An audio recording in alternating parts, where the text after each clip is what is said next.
I always joke around and say that's because GM knew you weren't going to work on it, so they didn't need to clutter up the front of the engine with it. You know, Ford put it up front because they knew you were going to be effing with it, because their ignition system is trash, and so they knew that.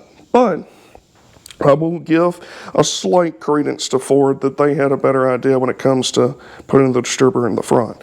Now, it depends on the GM engine. In Cadillacs and Buicks and stuff, the distributor is in the front. So it just kind of depends. But your standard 350 and GM engine is shoved in the back against the firewall. I've also, back to Jeeps, I've got the tube so I can put the new tube in on the wheel that blew out on the CJ5, and then I need to get these tires balanced.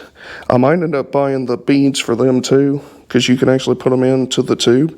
But these are going back on Jubal since the CJ5 has got its new tires, and I think it's gonna be sweet.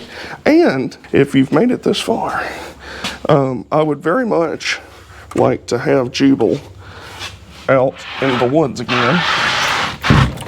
So I'm hoping to take him out there up to the mountains sometime in the next month or so, because he deserves to be out. Let him gallop just a bit, you know, it'd be good for him.